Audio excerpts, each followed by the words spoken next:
Assalamualaikum warahmatullahi wabarakatuh. Selamat datang di video pembelajaran ini. Senang sekali bisa menjadi bagian dari perjalanan belajar kalian.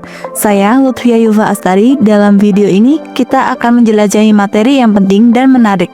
Semoga kalian siap dan tetap semangat untuk pengalaman belajar yang bermanfaat. Di dunia yang terus berkembang ini, memahami bagaimana tubuh kita memproses makanan menjadi energi adalah hal yang sangat penting. Setiap makanan yang kita konsumsi melewati perjalanan panjang di dalam tubuh. Lalu, bagaimana sistem pencernaan bekerja? Nah, dalam video ini kita akan mencari tahu jawabannya. Pastikan kalian menyimak dengan baik ya, karena akan ada pertanyaan menarik di tengah video yang harus kalian jawab. Tujuan pembelajaran: siswa dapat menjelaskan mengenai zat makanan serta fungsinya dalam tubuh. Siswa dapat menjelaskan mengenai organ dan kelenjar yang menyusun sistem pencernaan manusia serta fungsinya. Siswa dapat menjelaskan mengenai gangguan atau kelainan pada sistem pencernaan manusia serta teknologi yang dapat digunakan untuk mengatasinya. Di dunia yang terus berkembang ini, memahami bagaimana tubuh kita mengolah makanan menjadi energi adalah hal yang sangat penting. Setiap makanan yang kita konsumsi mengandung zat gizi yang dibutuhkan oleh tubuh. Tapi, apa saja zat makanan tersebut dan bagaimana fungsinya bagi tubuh kita? Sebelum kita membahas bagaimana makanan diproses dalam sistem pencernaan, mari kita kenali dulu zat-zat yang terkandung di dalamnya dan manfaat bagi tubuh kita. Perjalanan makanan dalam sistem pencernaan. Zat makanan dan fungsinya dalam tubuh. Setiap makanan yang kita konsumsi mengandung zat gizi yang penting bagi tubuh. Tanpa nutrisi ini, tubuh kita tidak bisa berfungsi dengan baik. Karbohidrat adalah sumber energi utama. Kalian bisa menemukannya dalam nasi, roti, kentang, dan buah-buahan. Kekurangan karbohidrat bisa membuat tubuh lemas, sedangkan kelebihannya dapat menyebabkan obesitas dan diabetes. Protein berperan dalam membangun dan memperbaiki jaringan tubuh. Ditemukan dalam daging, ikan, telur, dan tahu. Kekurangan protein dapat menyebabkan penyakit seperti kwashiorkor dan marasmus. Lemak berfungsi sebagai cadangan energi dan membantu penyerapan vitamin. Lemak banyak terdapat dalam minyak, margarin, dan daging berlemak. Namun, terlalu banyak lemak dapat menyebabkan obesitas dan penyakit jantung. Vitamin dan mineral memiliki peran penting dalam metabolisme dan menjaga kesehatan tubuh. Misalnya, vitamin A baik untuk mata, vitamin C untuk daya tahan tubuh, dan zat besi untuk mencegah anemia. Air adalah komponen yang sangat penting karena membantu mengatur suhu tubuh dan melarutkan zat makanan agar lebih mudah diserap. Nah, setelah kita mengenal zat makanan, sekarang kita masuk ke proses pencernaan. Organ dan kelenjar dalam sistem pencernaan manusia. Perjalanan makanan dimulai dari mana sih? Mulut adalah pintu gerbang pertama sistem pencernaan. Di sini, makanan dikunyah oleh gigi dan bercampur dengan air liur dari kelenjar saliva. Air liur mengandung enzim amilase yang mulai memecah karbohidrat menjadi gula sederhana. Tenggorokan atau faring dan kerongkongan atau esofagus. Setelah ditelan, makanan melewati faring dan masuk ke esofagus.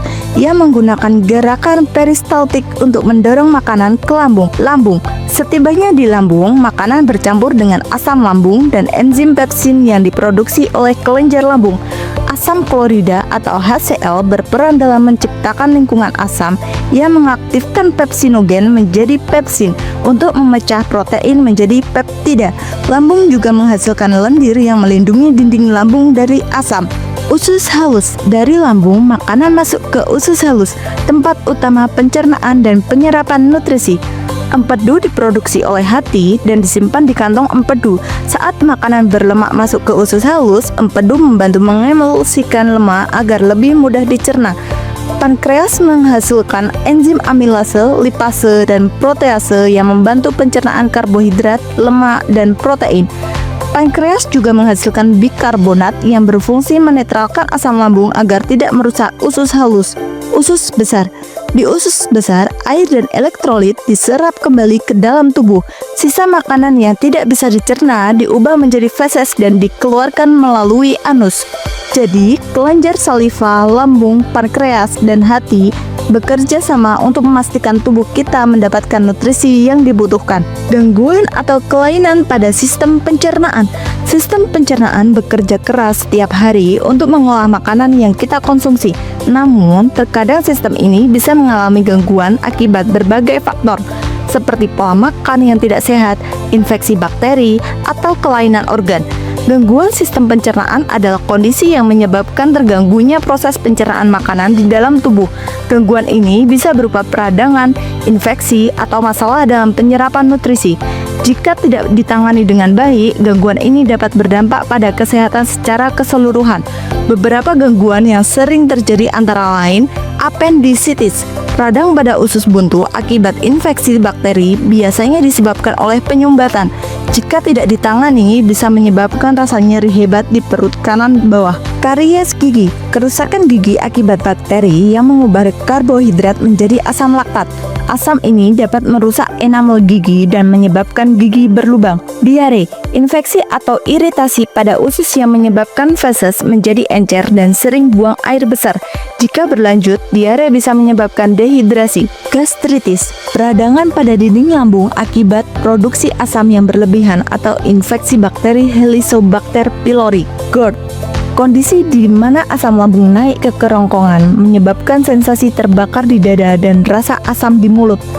Sembelit, kesulitan buang air besar akibat kurangnya serat dalam makanan, menyebabkan feses menjadi keras dan sulit dikeluarkan. Tukak lambung, luka pada dinding lambung akibat produksi asam yang berlebihan, seringkali dikaitkan dengan infeksi Helicobacter pylori atau penggunaan obat antiinflamasi dalam jangka panjang. Untungnya, kemajuan teknologi memungkinkan dokter untuk mendeteksi gangguan pencernaan lebih awal menggunakan alat seperti endoskopi untuk melihat langsung kondisi organ pencernaan. Maka dari itu, menjaga pola makan sehat, menghindari makanan yang terlalu asam atau pedas, serta mengonsumsi cukup serat sangat penting untuk menjaga kesehatan sistem pencernaan kita. Dengan menjaga kesehatan tubuh, kita juga menjaga masa depan kita. Terima kasih sudah mengikuti video pembelajaran ini hingga akhir. Semoga materi ini memberikan wawasan baru yang bermanfaat untuk kalian semua. Sampai jumpa di video pembelajaran berikutnya. Tetap semangat dan teruslah belajar. Wassalamualaikum warahmatullahi wabarakatuh.